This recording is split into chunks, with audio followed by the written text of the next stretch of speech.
فضا دیکھی ہے لٹ گیا جس نے میرے آقا کی ادا دیکھی ہے۔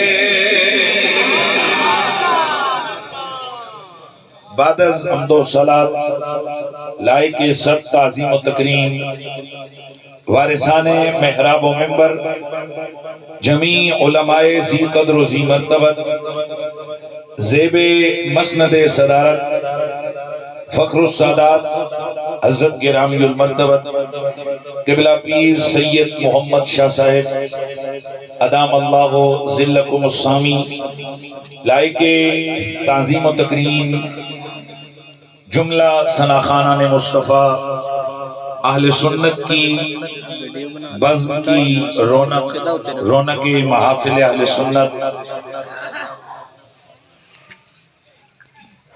سید النقبا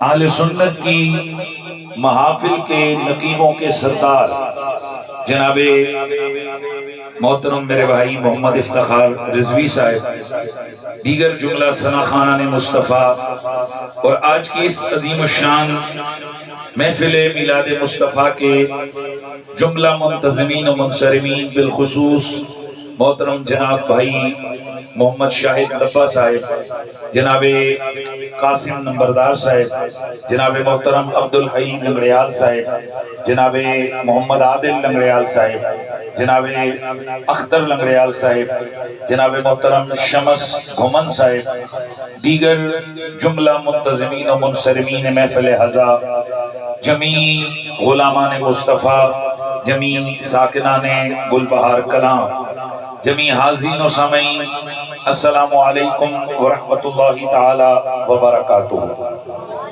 آج کی یہ عظیم الشان محفل میلاد مصطفیٰ کے عنوان سے انعقاد پذیر ہے، اور الحمدللہ العظیم ہم اہل سنت و جماعت ہیں، اور سنی اس کلمہ گو کو کہتے ہیں کہ جو دو باتوں میں باقی سب لوگوں پر امتیازی حیثیت رکھتا ہے۔ نمبر ایک وہ ادب والا ہوتا ہے، اور نمبر دو وہ محبت والا ہوتا ہے۔ اور اگر سنی کی واضح طور پر تعریف کی جائے تو سنی وہ ہے جو نبی کی اہل بیت سے بھی پیار کرے، حضور کے صحابہ سے بھی پیار کرے، اور میرے نبی کی امت کے ولیوں کا بھی ادب کرے۔ تو الحمدللہ ہم ہی وہ لوگ ہیں کہ جو نبی کی اہل بیت اور صحابہ کی جماعت اہل سنت و جماعت سے تعلق رکھتے ہیں، اور ہمارے عرف میں محفل میلاد ہر اس محفل کو کہتے ہیں جس میں کسی بھی حوالے سے حضور سید الثقلین امام الحرمین حسنین کے نانا، زہرا کے بابا، کل نبیوں کے سلطان، فخر عالمیہ، ہادی السبل، خیر الرسل، سید کل، احمد مجتبی محمد مصطفیٰ صلی اللہ علیہ وآلہ وسلم کا ذکر خیر کیا جائے۔ حضور کا ذکر جس محفل میں سنا اور سنایا جائے، ہم اہل سنت و جماعت اس محفل کو محفل میلاد کہتے ہیں، چاہے محفل میں ذکر حضور کی خلقت کا ہو، حضور کی بعثت کا ہو، حضور کی ختم نبوت کا ہو، حضور سید عالم کے بچپن کا ہو، میرے نبی کے لڑکپن کا ہو، میرے نبی کے والدین کا ذکر ہو، میرے نبی کی زہرا و حسنین کا ذکر ہو، میرے مصطفیٰ کے حسن و جمال کی بات ہو، میرے نبی کے صدیق و بلال کی بات ہو، میرے نبی کے پسینے کی بات ہو، میرے حضور کے مدینے کی بات ہو، میرے حضور کے عینین کے تذکرے ہوں، شفتین کی بات ہو، یدین کی بات ہو، رجلین کی بات ہو، میرے نبی کے تکلم تبسم دہن بدن سکن کی بات ہو، میرے حضور کے قدم کی بات ہو، میرے حضور کے چمکتے ہوئے دانتوں کی بات ہو، میرے نبی کی عظمت والی آنکھوں کے تذکرے ہو، میرے مصطفیٰ کی نور بکھیرتی زلفوں کی بات ہو، بس بات حضور کی ہو، ہم سنی اس محفل کو محفل میلاد کہتے ہیں۔ بہت ساری دفعہ میرے لیے بڑا مسئلہ ہوتا ہے موضوع سیٹ کرنا کہ یار میں آج کس موضوع پر بولوں، چونکہ محفل میلاد مجھے قبلہ شاہ جی نے حکم دیا حضور کے میلاد پہ بات کرنی ہے۔ اب یہ اتنا وسیع عنوان ہے، جیسے میں نے آپ کو بتایا بھئی ولادت کی بات ہو، خلقت کی بات ہو، بعثت کی بات ہو، ختم نبوت کی بات ہو، حضور کی آل کی بات ہو، صحابہ کی بات ہو، حضور کے پسینے کی بات ہو، مدینے کی بات ہو، بھئی حضور کے سیدہ زہرا کی بات ہو، میرے نبی کی ماں سیدہ سعدیہ کی بات ہو یا سیدہ آمنہ کی بات ہو، بھئی کون سی بات ہو؟ اللہ بھلا کرے میرے بھائی جناب محترم افتخار رضوی کا، انہوں نے مجھے موضوع دیا کہ آج بس زلف محمد کی بات ہو۔ اسی لیے تو میاں صاحب کہتے ہیں کہ زلف تینے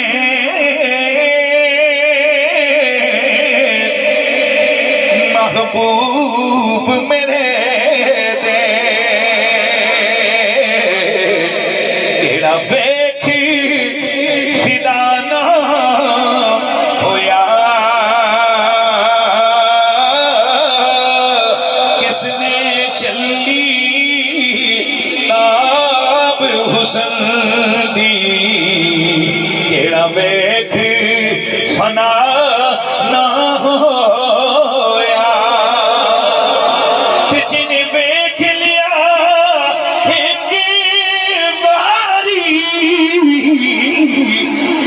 مڑ فیری جدا نہ ہویا۔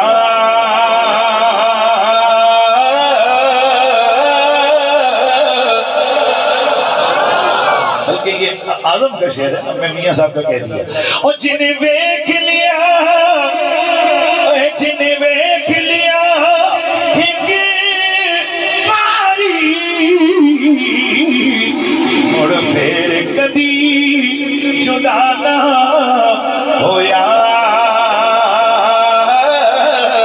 اعظم میرے یار دی اکھ دا کبھی تیر خطا نہ ہویا۔ تو آج بات کریں گے ہم حضور کی زلفوں۔ میں نے آپ کے سامنے دو آیتیں دو مقامات سے پڑھی ہیں، جلدی ذرا آپ متوجہ ہوں گے تو میں ذرا تھوڑے سا آیت کے ذیل میں تھوڑی گفتگو اور پھر میں ڈائریکٹ حضور کی زلفوں کی طرف آؤں گا۔ قرآن میں اللہ فرماتا ہے وَلَقَدْ أَنزَلْنَا إِلَيْكُمْ ذِكْرًا رَسُولًا، ہم نے تحقیق تمہاری طرف رسول، توجہ ہے، ہم نے تمہاری طرف اتارا ذکر کو، اور ایسا ذکر جو رسول ہے۔ بھائی توجہ ہے سب کی، قرآن کیا کہتا ہے؟ ہم نے تمہاری طرف ذکر بھیجا، اور ایسا ذکر بھیجا جو کون ہے؟ رسول ہے۔ اب آپ کو سادہ انداز سے یہ بات سمجھ آ رہی ہے کہ اس آیت میں اللہ وحدہ لا شریک نے ہمارے نبی کی ذات کو ذکر قرار دیا ہے۔ اب یہ جو ذکر ہے یہ ذکر مصدر ہے، عربی کے حوالے سے نا یہ ذکر کیا ہے؟ مصدر ہے۔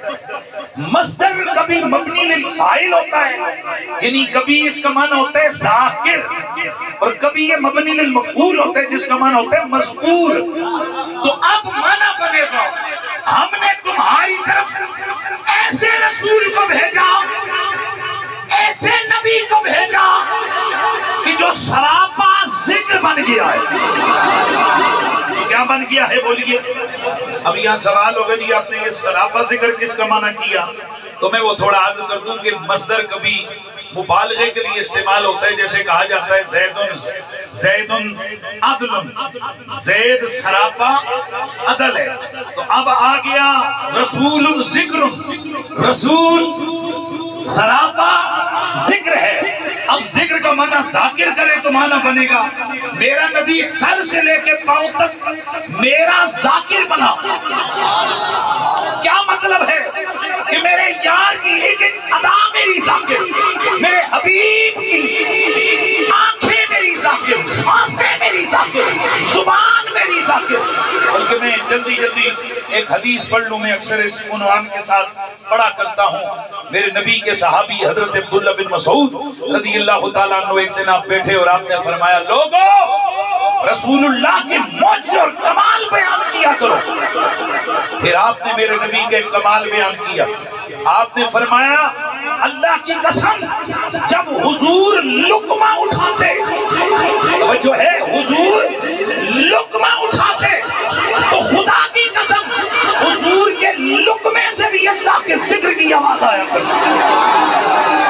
یعنی میرا نبی جس لقمے کے ساتھ ہاتھ لگائے وہ کھانا بھی خدا کا ذکر کرنے لگتا ہے. اور دوسرا معنی اس کا بنتا ہے ذکر کا مذکور. ذکر کا معنی کیا بنتا ہے؟ مذکور، یعنی جس کا ذکر کیا جائے. تو اب معنی بنے گا میرا یار سر سے لے کر پاؤں تک سراپا ذکر ہے، یعنی مذکور ہے. کیا مطلب؟ بعض لوگوں کی بعض باتوں کا ذکر ہوتا ہے اور بعض باتیں آ جائیں تو کہنے والے کہتے ہیں یار اس گل نو چھڈو، اے دا ذکر ایتھے نہیں ہونا. بھائی افتخار صاحب، ہم میں سے ہر شخص ایسا ہے کہ جس کی زندگی کے ایسے سال اور ایسے مہینے اور ایسے دن ہیں جو کسی کھلی محفل میں بیان نہیں ہو سکتے. اگر کوئی کہتے جی ہو سکتے ہیں، اور بڑے بڑے جرنیلوں کو لے آؤ، اسی جرنیل کی بارے میں پوچھو کہ جب یہ ماں کی گود میں تھا، جب اس کے پیمپر چینج ہوا کرتے تھے، گل نہیں سمجھے، وہ جو اس وقت اس بے سمجھی کے عالم میں اس کے جسم کی کیفیت ہوتی تھی، بتاؤ ذرا کیا وہ دن اس کے قابل ذکر ہیں؟ کہ چھوٹا جا بچہ سی اتنے بیٹھا ہویا، 5 باری اٹھ کے ادھر گیا، 5 باری ادھر آیا. اے ہن بچہ کی پتہ وڈو ہو کے کیڑا وڈا مفتی صاحب بن جاواں. تے ہن بندہ کہے تم اوہی ہے جڑا محفل وچ ٹک کے نہیں بچے نہیں یار او گلاں ذکر جوگیاں نہیں نے. اے میری شان ہے ذکر جوگی، اینو ذکر کر. میرا رب فرماتا ہے میرے یار ہم نے تجھے ایسا بنایا کہ تجھے سر سے لے کے پاؤں تک مذکور بنا دیا. تیری زندگی کا کوئی لمحہ ایسا نہیں جو قابل ذکر نہ ہو. تیری ذات کی کوئی ایسی چیز نہیں جو قابل ذکر نہ ہو. تیری آنکھیں قابل ذکر ہے، تیری زلفیں قابل ذکر ہے، تیرا بچپن قابل ذکر ہے. میرے اور تیرے جسم سے سننا اس بات کو کوئی مادہ نکلے، ہم پاسی لگائیں، ہمارے منہ سے سانس نکلے بات کرتے ہوئے، یہ منہ سے جناب ہماری تھوکیں نکلتی ہیں، یہ ایسی چیزیں جو قابل ذکر نہیں. پر میرے رب نے میرے نبی کو ایسا بنایا تھا کہ میرے مصطفیٰ کے جسم کا ایک ایک میرے نبی کے جسم کا ایک ایک عضو قابل ذکر ہے. حتیٰ کہ میرے نبی کے بچپن کے وہ ایام جو عام طور پر قابل ذکر بولو نہیں ہوتے ہیں. کسی کرنل جرنل سے کہو تو وہ کہے گا نہیں میرے وہ بچپن کے دن نہ ذکر کر. پر میرے رسول کے بارے میں صدیاں بیت گئی، زمانہ گزر گیا، لیکن آج بھی زہرا کے بابا حسنین کے نانا کے وہ بچپن کے ایام نہ صرف قابل ذکر ہیں بلکہ قابل فخر بھی ہیں، قابل رشک بھی ہیں. اس لیے کہ تیرے میرے نبی کے بچپن کو بھی میرے رب نے بے مثال بنایا. لڑکپن بھی بے مثال ہے، میرے نبی کی جوانی بھی بے مثال ہے.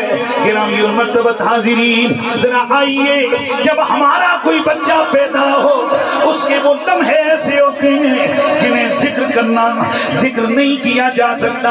ان اداؤں کو، ان لمحات کی ان باتوں کو کوئی بھی نہ ذکر کرتا ہے نہ اس ذکر کو پسند کیا جاتا ہے.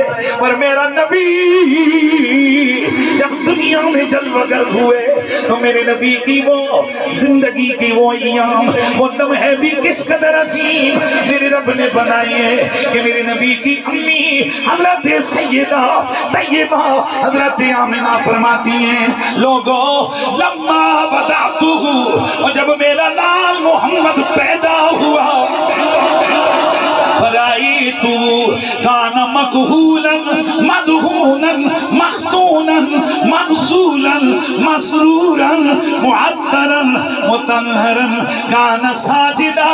ادھر میرا محمد دنیا میں آئے، میں نے پلٹ کے دیکھا، کیا دیکھتی ہوں؟ آنکھوں میں سرما لگا ہوا ہے، مدہونا گویا بالوں کو تیل لگا ہے، مختونا ختنہ کیے ہوئے.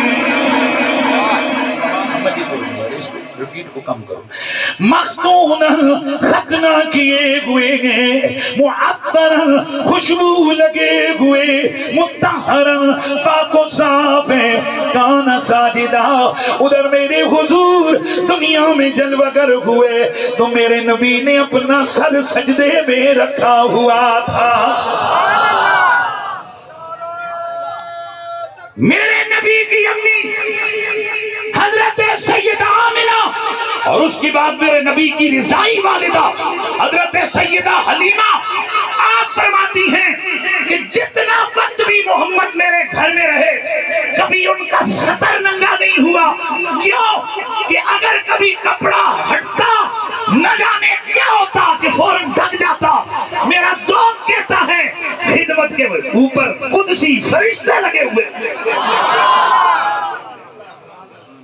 او جی یہ کیسے ہو سکتا ہے؟ میں نے کہا جبریل جھولا جھلا سکتا ہے تو یہ کوئی چھوٹی کی کوئی بڑی بات آ گئی ہے؟ او جی آپ فرشتوں کو اتنا ڈیگریڈ نہ کریں. اے پگلے، میرے مصطفیٰ کی خدمت کرنا فرشتوں کی ڈیگریشن نہیں، فرشتوں کی عزت ہے. ہاں جی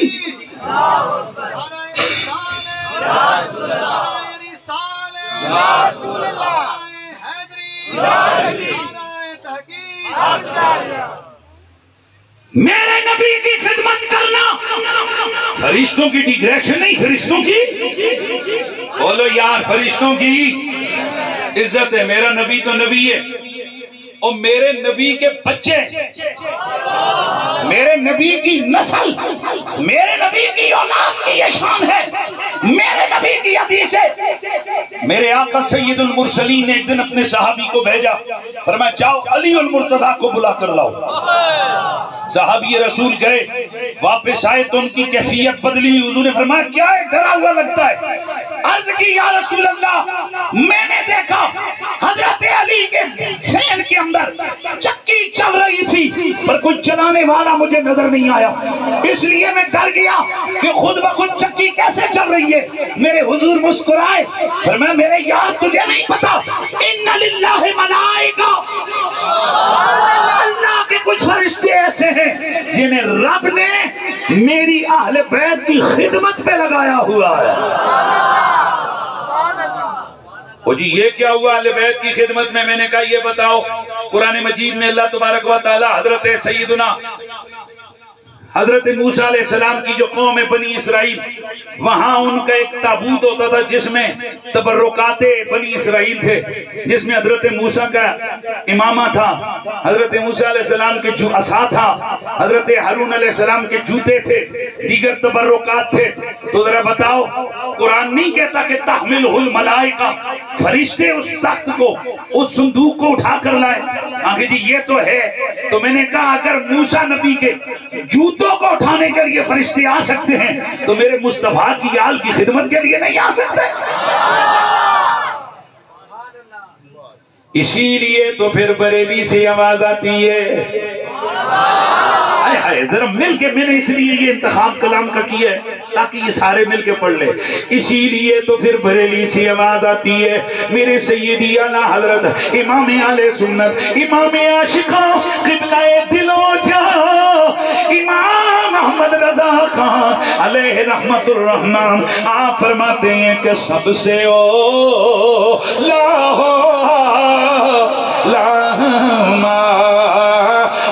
نبی، مل کے پڑھنے سب نے، سب سے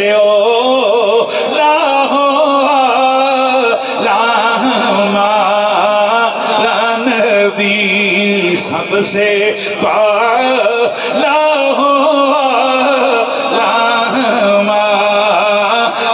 نبی، اپنے مولا کا پیارا ہمارا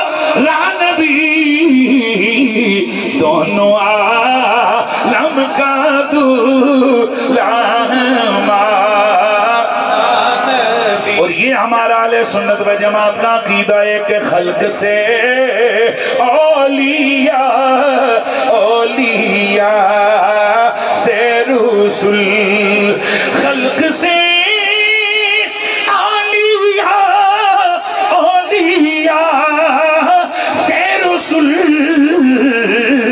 اور رسولوں سے اعلیٰ ہمارا نبی، میرا نبی سر سے لے کے پاؤں تک، بچپن سے لے کر مکے تک، مکی زندگی سے مدنی زندگی تک، اور وہاں سے لے کر صبح قیامت تک رب نے ایسا بنایا کہ میرا نبی مذکور بن گیا۔ مطلب یہ کہ میرا نبی ایسا ہے کہ جن کی ہر ہر ادا کا ذکر جاری، جن کی ہر ہر متعلق کا ذکر جاری، جن کی ہر ہر متوسل کا ذکر جاری، کائناتی عالم کے اندر میرے تیرے نبی کے ذکر کو رب نے ایسا عالی شان بنایا ہے کہ تیرے میرے نبی کا ذکر رب نے عبادت بنا دیا ہے۔ اب اسی ذکر میں سے میں نے کہا تھا ہم نے کون سا ذکر کرنا ہے؟ حضور کی زلفوں، حضور کی زلفوں کا۔ تو میں نے چند حدیثیں آپ کے سامنے رکھنی ہیں۔ قرآن مجید قرآن رشید میں زلفوں کا ذکر کئی مقامات پر ہے، لیکن وہ مقام کے جس جگہ اللہ وحدہ لا شریک ان زلفوں کی قسم ارشاد فرماتا ہے، وہ مقام ذرا متوجہ ہونا ہے۔ وَالضُّحَىٰ وَاللَّيْلِ إِذَا سَجَىٰ، آپ کہیں کہ یہاں تو رات کا ذکر ہے، یہاں پر زلفوں کا تو ذکر ہے ہی نہیں ہے۔ جی بالکل ایسا ہے۔ تو یاد رکھیے کہ قرآن مجید برہان رشید کبھی ڈائریکٹ کسی چیز کا ذکر کرتا ہے، کبھی اس کے مناسب کو ذکر کر کے بطور استعارہ گفتگو کرتا ہے۔ مثلا قرآن میں اللہ فرماتا ہے وَالنَّجْمِ إِذَا هَوَىٰ، مجھے تارے کی قسم کہ جب وہ ٹوٹ کے نیچے گرا، بھائی سبحان اللہ کی آواز ہے، مجھے تارے کی قسم جو ٹوٹ کے نیچے آیا۔ اب بظاہر تو یہ وہ تارا ہے جو کئی دفعہ آپ نے بھی دیکھا جو آسمان سے ٹوٹ کے گرتا ہے، تو بظاہر یہ لگتا ہے اللہ اس تارے کی قسم اٹھا رہا ہے، پر میرے نبی کی اہل بیت کے وہ امام کہ علم جن پر ناز کرتا ہے، حضرت امام اعظم ابو حنیفہ جن کے شاگرد ہیں، اور امام اعظم ابو حنیفہ فرماتے ہیں لولا سنتان لہلک النعمان، اگر 2 سال جو میں نے اس امام کی خدمت میں گزارے ان سے میں نے پڑھا، اگر وہ 2 سال مجھے نہ ملتے تو میں ہلاک ہو جاتا۔ وہ امام کون ہے؟ حضرت امام جعفر صادق رضی اللہ تعالیٰ عنہ وعلیہ السلام۔ اور یاد رکھیے اہل سنت و جماعت کے ہاں یہ کوئی بحث نہیں ہے کہ جناب فلاں پہ سلام کیوں تو فلاں پہ، ہم کہتے ہیں کہ ہماری اصول الشاشی ابتدائی درجے کی کتاب ہے، اس میں لکھا ہے وَسَلَامٌ عَلَىٰ أَبِي حَنِیفَةَ، حضرت امام ابو حنیفہ پہ سلام ہو۔ اور اگر ابو حنیفہ پہ سلام ہو سکتا ہے تو ابو حنیفہ جن کا شاگرد ہے ان کا سلام نہیں ہو سکتا؟ حضرت امام جعفر صادق علیہ السلام آپ فرماتے ہیں قرآن میں جو تارے کی قسم کھائیے تو یہ تارے سے مراد یہ والا تارا نہیں، اس تارے سے مراد آمنہ کی آنکھ کا تارا ہے۔ والمراد والمحمد، اس تارے سے مراد حضور کی ذات ہے۔ اور یہ کیا مطلب کہ مجھے تارے محمد کی قسم، جو مجھے تارے کی قسم جو ٹوٹ کے نیچے آیا، فرمایا اللہ کہتا ہے مجھے محمد تارے کی قسم جو معراج کی رات آسمانوں سے زمینوں پر آیا۔ اسی طرح یہاں پر ذکر ہے رات کا، لیکن رات کے اندر ایک خاص چیز ہوتی ہے سیاہی۔ اسی طرح ذکر ہے والضحیٰ، صبح کا، صبح کے اندر ایک چیز ہوتی ہے نور اور روشنی، تو یہاں صبح بول کر روشنی، روشنی یعنی متعلق و منصوب مناسبت اس کا مراد دیا ہے۔ رات بول کر تاریکی مراد دی ہے، اور تاریکی بھی کس کی؟ وہ تاریکی کی جو کہیں بڑی پیاری لگتی ہے۔ پوچھو کسی عاشق سے کہ تاریکی کب کی چنگی لگتی ہے، وہ کہتے ہیں تاریکی چنگی لگتی ہے تو زلف محبوب کے اندر چنگی لگتی ہے، سیاہی اچھی لگتی ہے تو محبوب کی زلف کی سیاہی اچھی لگتی ہے. اس لیے علماء لکھتے ہیں یہاں والضحیٰ کہہ کر صبح کے وقت کی قسم نہیں، صبح کی طرح چمکتے ہوئے رخ والضحیٰ کی مہر محمد مصطفیٰ کے چہرے کی قسم ہے. اور واللیل کہہ کر یہ رات کی قسم نہیں بلکہ رات کہہ کر کالی سیاہ رات کی طرح حضور کی کالی زلفوں کی قسم ہے. گویا رب قسم اٹھا کے بتا رہا ہے کہ جس چہرے کی میں قسم اٹھا رہا ہوں وہ چہرہ بھی عظیم ہے، اور جن زلفوں کی میں قسم اٹھا رہا ہوں وہ زلفیں بھی عظیم ہے. حضور کی زلفیں کیسی تھی؟ بھائی آئیے ذرا اب اسی کو اگر آج کی رات ہم نے یہ سبق ہم نے یہ دیکھ لیا اور اس کو ہم نے تھوڑا سا حل کر لیا تو انشاءاللہ بات بڑی اچھی پڑے گی. حضرت عائشہ الصدیقہ ام المؤمنین، اور یاد رکھیے ہم بڑا آسان سا جملہ بولتے ہیں، ام المؤمنین کہتے ہیں. ہم کیا کہتے ہیں؟ ام المؤمنین، یعنی عائشہ مومنوں کی ماں ہے. یار مہربانی فرمائے نا سارے. عائشہ اچھے بول مومنوں کی ماں ہے. ظاہر ہے جب ماں مومن کی ہے تو کسی کافر کا اس ماں سے کیا تعلق ہو سکتا؟ اس لیے جن کی ماں ہے وہ اپنی ماں کا نام بھی عزت سے لیتے ہیں. یاد رکھیے نبی کی بیویاں نعرہ تکبیر، نعرہ رسالت، نعرہ تحقیق، نعرہ حیدری، نعرہ غوثیہ، مذہب حق سنت و جماعت. میرا بھائی شاہد لبا صاحب یہاں پر بیٹھے ہیں، اللہ ان کے علم میں جان مال میں برکتیں عطا فرمائے، لنگڑیال برادران کو اللہ عزتیں عطا فرمائے، گھمن صاحب کو باقی جو لوگ ان کے ساتھ ہیں اللہ ان کو کائنات کی برکتیں کونین کی برکتیں نصیب فرمائے. میں لبا صاحب سے پوچھنے لگا ہوں، لبا صاحب آپ نے اگر بیٹے کی شادی کروانی ہو تو سب سے پہلے کیا ڈھونڈیں گے؟ لڑکی کس قسم کی ہو؟ نیک سیرت ہو، اچھی ہو، اخلاق چنگا ہو، اللہ رسول سے اس کا رشتہ پکا ہو، ایسے یہ بولو، اس کے کردار میں کوئی کمزوری نہ ہو. مجھے بتاؤ یار اس گئے گزرے دور کے اندر کوئی کمینہ قسم کا باپ بھی ہو، کیا وہ اپنے بیٹے کے لیے کوئی ایسی لڑکی چن سکتا ہے جس کے اندر کوئی عیب ہو؟ نہیں چن سکتا. لیکن اس کے باوجود باپ اپنی طرف سے چنگی چنگی لڑکیوں کی شادیاں کرواتا ہے، لیکن پھر بھی بعد میں پتہ چلتا ہے یار یہ تو بیچ میں سے کوئی گڑبڑ نکل آئی. اب وہ کہتے یار پھر میں تے غیب نہیں جان رہے سی، مینوں تے پتہ نہیں سی ایہو جی نکل آنی ہے، میں تے اپنی کوشش پوری کیتی ہے. اب ذرا سننا، یہ ہے باپ. میرے نبی نے فرمایا لوگوں جب میں رشتہ کرتا ہوں تو بھی میری مرضی نہیں ہوتی، جب میں رشتہ دیتا ہوں تو بھی میری مرضی نہیں ہوتی. آپ کہیں گے کہ جناب یہ کیا بات آپ نے کہہ دی، بغیر مرضی کے تو رشتہ ہوتا نہیں. میری بات ذرا پوری سننا.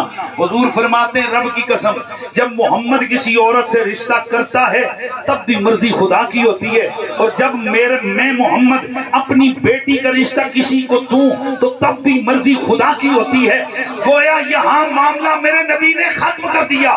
میرا نبی کسی کی بیٹی لے کے آئے، چناؤ خدا کا ہے، بیٹی کہیں دے، چناؤ خدا کا ہے.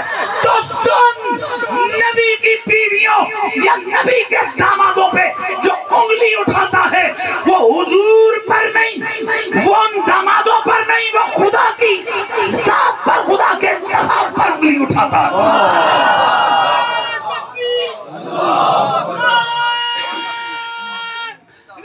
اب ذرا جملہ میرا سنیے گا، بندے باندھیے گا اس میرے لفظ کو. مہربانی کر کے جو پڑھے لکھے نوجوان دوستوں ذرا آپ کی مجھے توجہ چاہیے. بھائی نبی رشتہ کرے تو مرضی کس کی؟ سادہ بولا، نبی جتھے لاڑا بن کے جاوے او گھر بھی خدا دا چنے ہویا، تے جیڑا نبی دے گھر لاڑا بن کے آوے او بھی خدا دا چنے ہویا. میرے نبی نے فرمایا لوگوں میں رشتہ دیتا بھی خدا کی مرضی سے ہوں، رشتہ کرتا بھی، بولنا ہے یار، رشتہ کرتا بھی خدا کی مرضی سے ہوں. ابے نے رشتہ کروایا، عورت گندی نکل آئی، وہ تو کہتے مجھے غیب کا پتہ نہیں تھا لہذا میرے سے خرابی ہو گئی. اور جس خدا نے نبی کا رشتہ کروایا وہ تو ازل سے اب تک سب کو جانتا ہے. وہ صرف یہی نہیں جانتا کس نے کیا کیا، وہ تو یہ بھی جانتا ہے کون کیا کرے.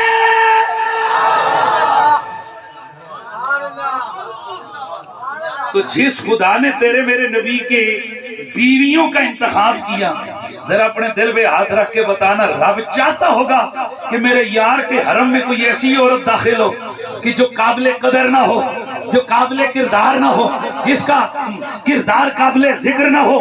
دل پہ ہاتھ رکھ کے دے نا جواب۔ تو ذرا بتا، جس رب نے اپنے یار کے لیے کائنات کی بزم سجائی، اس رب نے اپنے یار کے حرم کے لیے جن عورتوں کو چنا ہوگا ان میں طہارت اور عظمت کتنی بڑی۔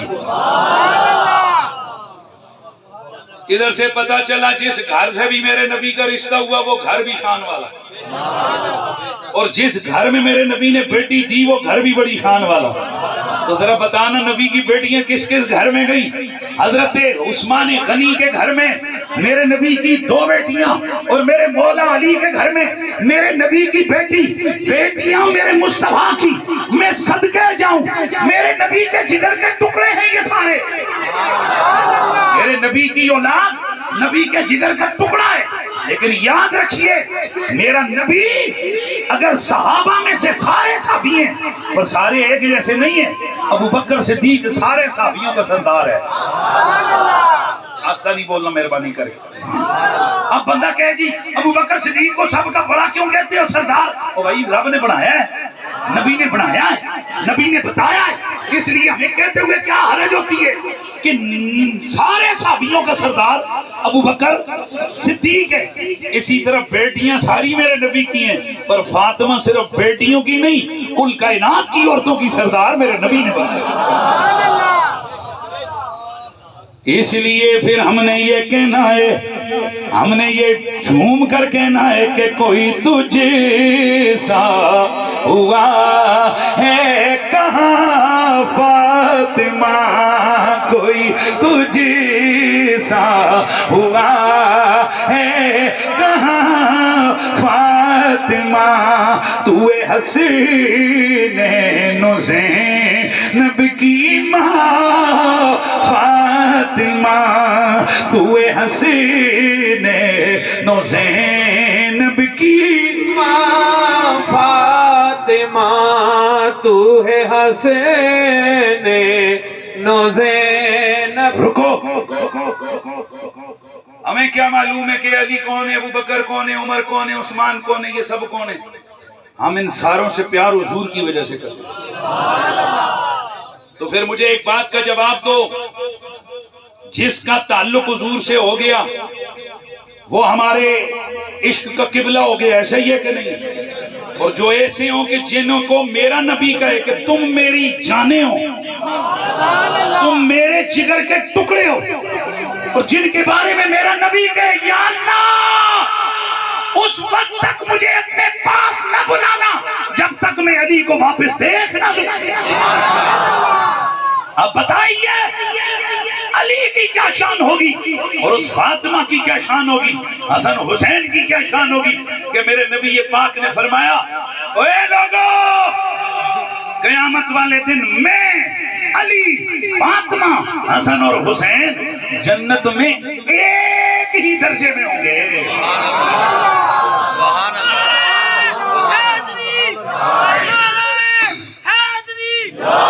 اب آپ کہیں گے کہ جناب یہ کیا کہہ دیا آپ نے، رسول اللہ کے ساتھ حسن حسین ہوں گے تو باقی نبیوں کا کیا بنے گا؟ ارے بھائی یہ مقابلے نہ اہل سنت نے کبھی کروائے ہیں اور نہ ہمارا مسلک ہے۔ نبی نبی ہے، غیر نبی غیر نبی ہے، کوئی غیر نبی کبھی نبی کے برابر ہے؟ جلدی بولو، برابر ہے نہیں ہو سکتا۔ تو میرے مصطفیٰ کی اہل بیت ہے، یہ نبی نہیں ہے۔ لیکن سنو، یہ جس درجے میں جائیں گے یہ درجہ ان کا بذات نہیں ہے۔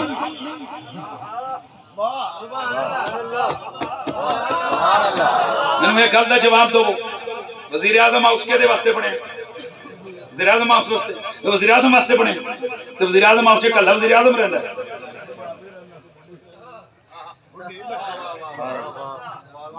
چوکیدار، ڈرائیور، فلانا فلانا فلانا، اس سے وزیر اعظم دی تیاں، وزیر اعظم دے پتر، اور بندہ کرے نہیں یہ گھر چھوٹے وزیر اعظم کا ہے لہذا یہاں پر رہنا صرف وزیر اعظم کو چاہیے۔ دنیا کی کسی منطق میں اس کو کوئی قبولیت نہیں ہے کہ بھائی گھر میں صرف وہ رہے۔ اس کا جواب یہ بڑھیا وزیر اعظم واسطے نام اس کا چلے گا، پر رہیں گے وہی جس کو وزیر اعظم ساتھ لے آئے گا۔ تو وہ درجہ بنا حضور کے لیے، لیکن میرے مصطفیٰ ساتھ کس کو لے کے جائیں گے؟ علی کو، زہرا کو، حسن کو، حسین کو۔ اور ایک سید صاحب کے وہ جملے خدا کی قسم انہوں نے مجھے ہلا کے رکھ دیا۔ انہوں نے فرمایا سجنوں، اور جس نبی دی جنت وچ زہرا تھی رانی نہیں ہوئے گی، اس جنت وچ نبی نو سکون کتھوں لبے گا؟ جنت سکون کے لیے ہوتی ہے۔ نبی تو نبی ہے، اللہ ہمیں کہتا ہے کہ میں قیامت والے دن تمہارے ساتھ تمہاری اولادوں کو ملاؤں گا۔ بھئی ایسا ہوگا کہ قیامت والے دن اللہ وحدہ لا شریک جنتی سے پوچھے گا تجھے میری جنت کی نعمتوں میں کوئی کمی توجہ ہے؟ یہ آپ میں سے یہ بھائی صاحب آپ کبھی گئے ہوں گے کسی بڑے گھر میں افطاری کے لیے، بڑے گھر سے مراد کسی عالی شان افطاری جتنے 500 چیزاں پئیاں نے، جنہیں دی اولاد ہے انہوں نے سمجھ آنی ہے، باقی انہوں سمجھ دی کوئی نہیں آنی۔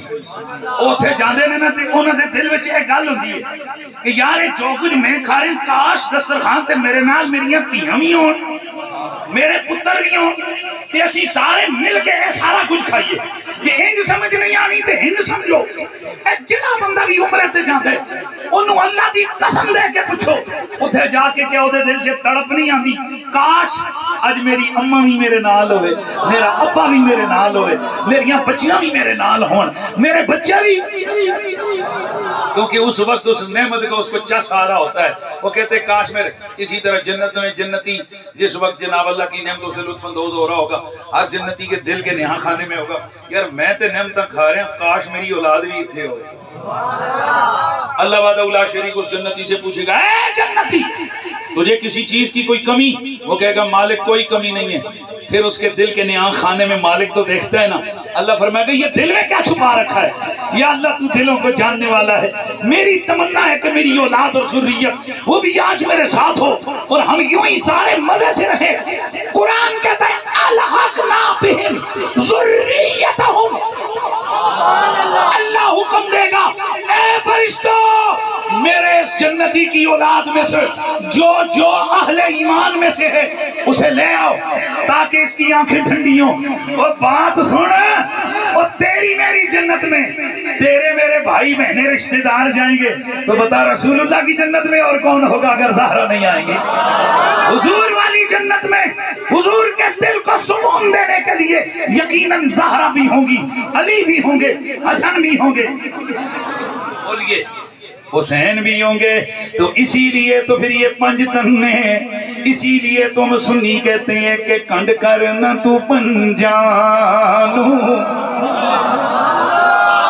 مکھ موڑ نہ پنجان تو کنڈ کر نہ تو پنجانو منہ موڑ نہ پنجان تو کنڈ کر نہ تو پنجان منہ موڑنا پڑ جا تو جنت تے جہنم دی گل آلت مکڑی ہے، جنت تے جہنم دی گل آلت مکڑی ہے، اے آمنہ گل حشر وچ تیرے لال تے مکڑی اے آمنہ گل حشر وچ تیرے لال تے مکڑی۔ یاد رکھیے میرے نبی رحمت سید کونین کی آل بھی ہمارے سروں کا تاج، میرے نبی کے سارے صحابہ بھی ہمارے سروں کا تاج۔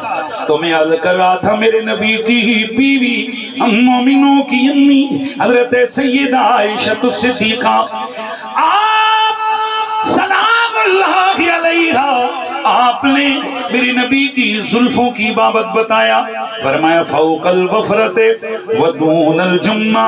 ترمذی کے اندر حدیث ہے، فرماتی ہیں کہ حضور کے بال کانوں کی لو سے کچھ نیچے شانوں سے کچھ اوپر تھے۔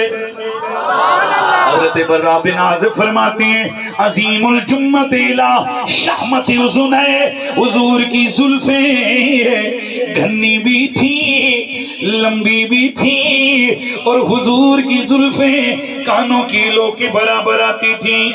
اور حضرت برا بن عازب کی دوسری روایت ہے، فرماتے ہیں لہو شعر یضرب منکبہ، حضور کے بال اتنے لمبے ہوتے تھے کہ حضور کے کندھوں سے ٹکرا جایا کرتے تھے. یہاں پر علماء فرماتے ہیں میرے نبی کی زلفوں کے 3 سائز بیان کیے گئے، ایک کانوں کی لو کے برابر، دوسرا تھوڑا نیچے اور تیسرا اور نیچے. اور جب میرے نبی کی زلفیں بڑھتی تھی تو کندھوں تک آ جاتی تھی، اور جب حضور کٹواتے تھے تو یہ کانوں کی لو تک چلی جاتی تھی. اللہ اکبر. میرے دوستان گرامی، حضرت سیدہ عائشہ الصدیقہ آپ فرماتی ہیں حضور اپنے بالوں کو ادھر نہ سارے دائیں رکھتے تھے نہ سارے بائیں رکھتے تھے، بلکہ حضور درمیان میں سے مانگ نکالتے تھے. آدھے بال ادھر ہوتے تھے آدھے بال ادھر، اور جو حضور کی مانگ مبارک نکلتی وہ جو لکیر ہوتی ہے، فرماتی ہیں یوں لگتا تھا جیسے اس میں سے نور نکل رہا. بھئی حضور کی زلفوں کی بات ہوگی، حضور کی بھئی بولیے زلفوں کی بات ہونے لگی ہے. بجلی دردی لشیک نہ مارے جیو متھی تیوری موے کھول دے جے ولی زلفاں دے تیرا ہی راہ بھلی جاوے پھنس جاوے جے جہاں دا پنچھی انہوں یڈنا یاد نہیں آوے آزم قہر دی حسین جوانی او جے دی چال چلی نہ جاوے. میرا نبی اسینوں کا بادشاہ ہے، میرے نبی کی زلفیں نہ تو بالکل سیدھی سٹیٹ اور نہ ہی بالکل گنگریالی، بلکہ ہلکے ہلکے والے، نہ تو بالکل سیدھے بال نہ ہی بالکل گھنگریالے، بلکہ حضور کے بال اتنے پیارے تھے کہ جب میرا نبی اپنی زلفوں میں ہاتھ پھیلاتے زلفیں لہرا جاتی. ادھر صحابی فرماتے ہیں رب کی قسم یوں محسوس ہوتا جیسے کسی نے عطر کی بوتل کھول کر بہا دی ہو. اللہ حاکم کو سلامت رکھے. بعض جگہ بڑے چنگے چنگے شعر اس نے لکھے، اسی لیے اس نے لکھا تو میں نے پڑھ لیا. وہ کہتا ہے کہ زلف دیکھی ہے کہ نظروں نے گدا دیکھی ہے، لٹ گیا جس نے میرے آقا کی ادا دیکھی ہے.